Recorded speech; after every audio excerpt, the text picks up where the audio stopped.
Welcome to Sundari's kitchen. இன்னைக்கு நம்ம வந்து கோலா மீன் ஃப்ரை எப்படி பண்ணுறதுன்றது பார்க்கலாம். நான் நல்லா கழுவி சுத்தம் பண்ணி எடுத்து வச்சுருக்கேன். ஒரு 1/2 கிலோ எடுத்து வச்சுருக்கேன். இதை மேரினேட் பண்ணிவிட்டு ஒரு 15 to 20 மினிட்ஸ் ஊற வச்சுட்டு அதுக்கப்புறம் டீப் ஃப்ரை பண்ண போகிறேன். இப்போ இதுக்கு என்னென்ன போடலான்றதை பார்க்கலாம்.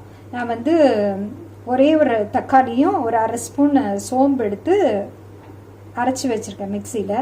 அதை ஃபஸ்ட்டு இதில் சேர்த்துக்கலாம். ஒரே ஒரு ஸ்பூன் எண்ணெய்,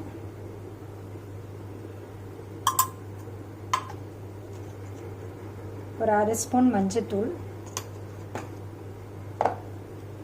அப்புறம் மிளகாய் தனியா கலந்தது ஒரு 1/2 ஸ்பூன் போட்டுக்கிறேன்.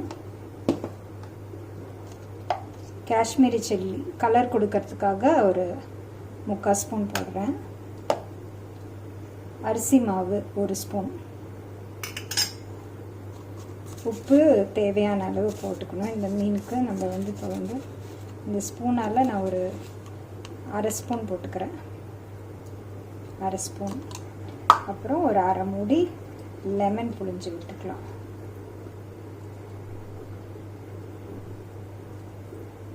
தண்ணி எதுவும் போடாதீங்க. தண்ணி போடாமல் இந்த லெமன் ஜூஸ்லேயே மேரினேட் பண்ணிடலாம்.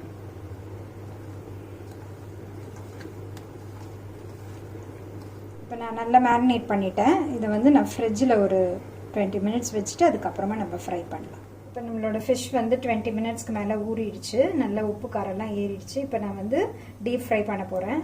எண்ணெய் காஞ்சிருச்சு. இதில் ஃபிஷ்ஷை போட்டுக்கிறேன். சிம்மில் வச்சுக்கோங்க.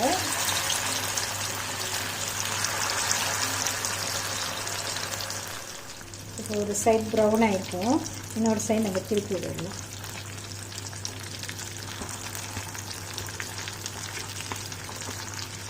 இன்னொரு சைடு இப்போ ஃப்ரை ஆகுது.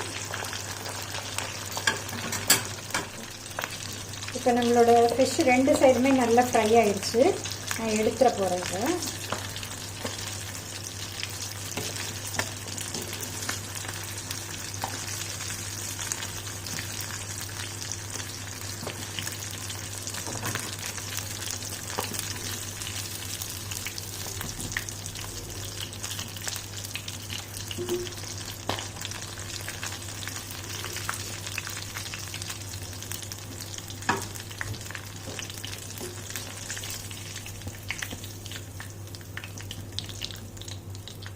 நம்மளோட கிறிஸ்பியான கோலா மீன் ஃப்ரை ரெடி ஆயிடுச்சு.